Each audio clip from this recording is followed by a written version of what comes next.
it was a great moment, and what no one knew in the room, including the Chief Justice and everyone else, was I was expecting my first son at the time. I was a little bit morning sickness. I couldn't believe it. Now my son is almost 15, he's 6'6", and I joke with him that he's actually had an argument at the Supreme Court because he was sitting there with me the whole time.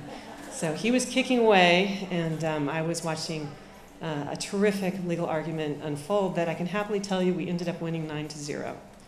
So, why I tell you that story is it's all about dreaming big. It's about the fact that at the time, if you had told me when I first got that box that this was a case that was going to lead to the Supreme Court, I never would have believed you.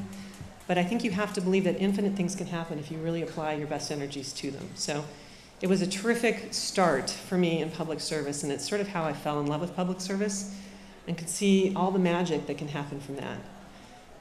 Now to fast forward 19 years later, I was sitting in my office one day, and a young female prosecutor came to talk to me. And I've been U.S. Attorney for a little over 3 years, and in that time I've hired 48 new prosecutors to join the U.S. Attorney's Office in San Diego. And I've worked very hard to hire a diverse group.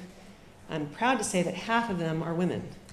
And I can also tell you that they weren't hired because they were women, they were hired because they were the best people to do the job. So one of the young women that I had hired had only been working for us for about a month. She knocked on the door and said, "Can I come talk to you, Karen?" I said, "Sure. What's going on?" And she looked a little upset. And I said, "Please sit down." And we started to talk. And she said, "I just found out I'm pregnant. And I think my law career might be over. I don't understand how I can be a prosecutor and be pregnant and go on and do this." So I told her the story I just told you. And I told her to dream big and that she absolutely can do both things. There's no reason why she couldn't. And she burst into tears and she said, "I thought you were going to fire me." And I said, "My goodness, no, I would never do that. I'm in it for the long run. You're in it for the long run. And 20 years from now, you're going to be helping a woman who is a young prosecutor trying to handle a case, helping her through a similar challenge." I think the reason I wanted to share that story with you is too frequently I hear about women who aren't helping each other.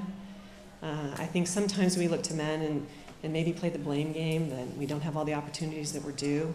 But I think really if we sit back and think about it for a little while, we realize that maybe we could do a better job of helping each other. So that's certainly something that I try to do. When I look forward from here, I can tell you that this job has changed me. It has made me a better person. It has made me who I am today and who I will be.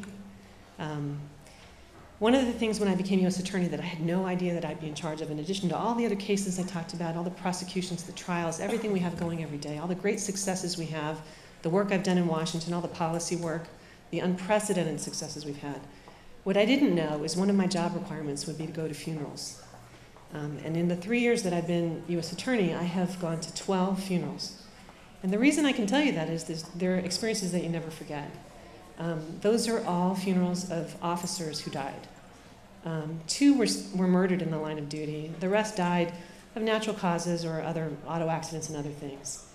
But in each instance, I learned, it was really life-affirming in a way, because you realize what public service means, and you realize what women can bring to it in a unique way. And I'm not saying that a male U.S. attorney couldn't have done the same thing at the funerals that I did.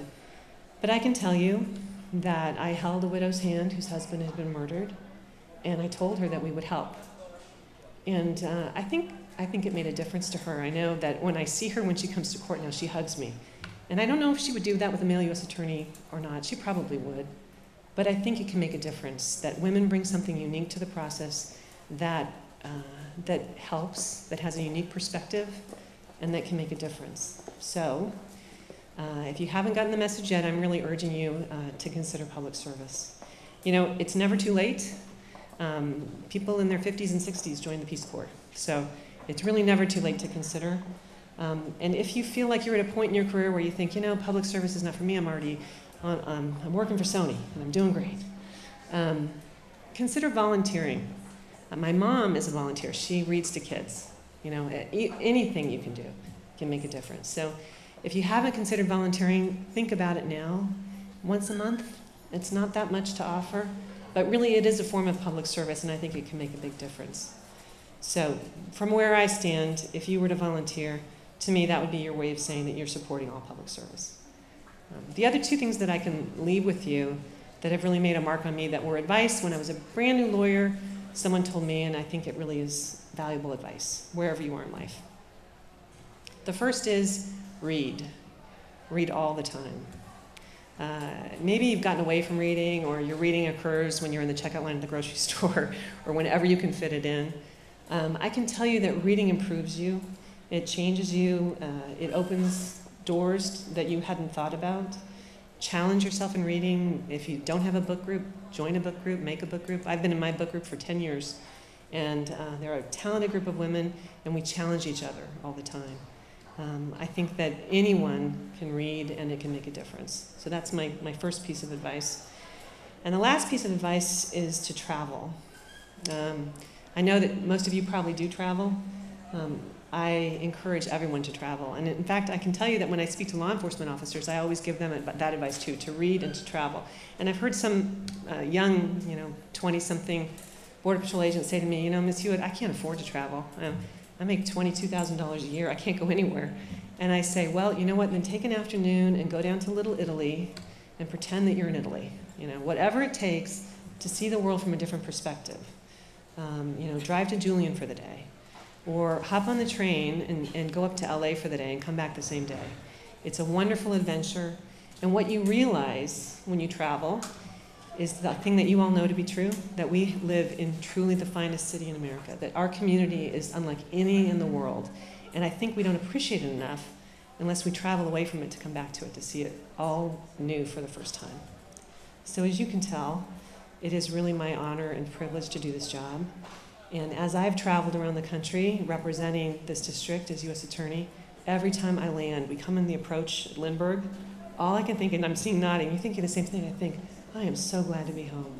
So glad to be home. Because it's a beautiful city. And I can tell you, after 3 years in this job, that I do believe it is more safe and more secure. Last week, the FBI announced here that the crime rate in San Diego is at an all-time low, 25-year low. It doesn't happen because of federal prosecutions or because of state prosecutions or because of all the good work that Casey talked about. It's a holistic effort. Everyone has to pull together. I'm convinced of that. So I would never claim to take credit for what we've done, but I can tell you that working with the San Diego Police Department and the FBI, we've gone after gangs. We've gone after hot spots of crime in this community. We've gone after drug traffickers. We're taking down drug cartel leaders. We're doing everything we can to keep you safe, so that tonight when the lights go off at the U.S. Attorney's Office and those good prosecutors are leaving for the night, we can all thank them for what they've done. So thanks so much.